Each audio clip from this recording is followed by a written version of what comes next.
Students today have vastly different ways of approaching information.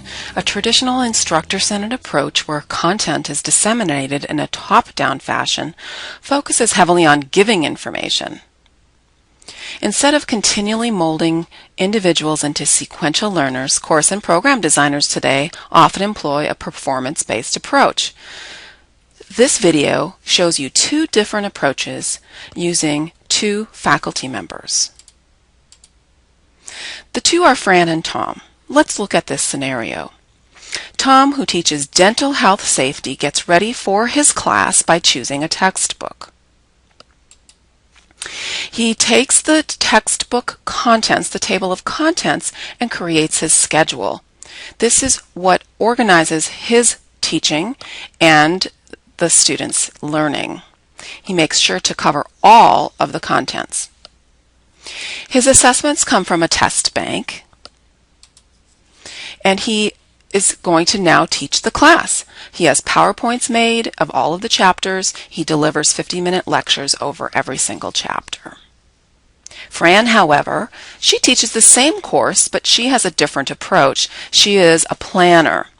She looks not only with her own course and across the program and how her course fits into that program, she looks at some of the other college-wide skills that she might need to address in her course.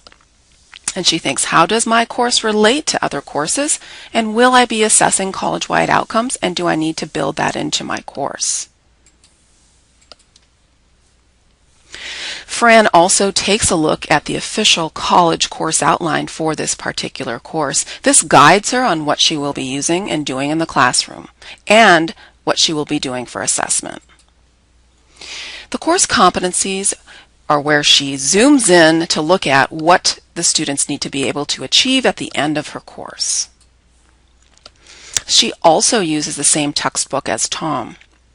However, she wants to add some additional resources to make sure that students have the learning objectives for those competencies. Now she chooses an assessment strategy. She tries to use a variety of them. In this case, she's choosing a role play.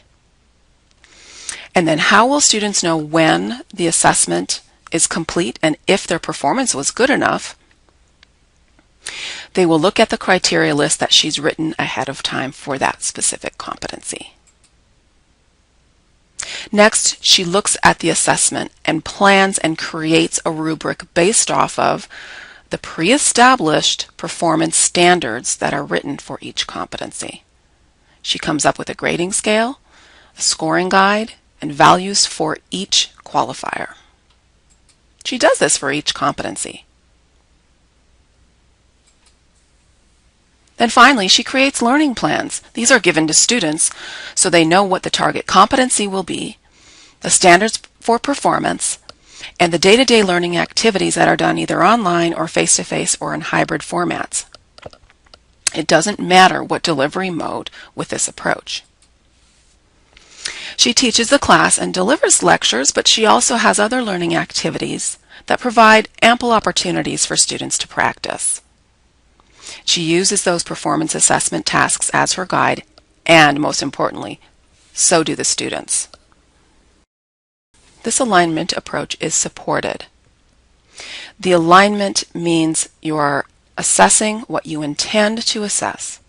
It's not so much that there's ineffective teaching going on if students do not achieve the intended outcome, but rather that there's misalignment between what instructors intend to teach, what they actually teach, and what they test.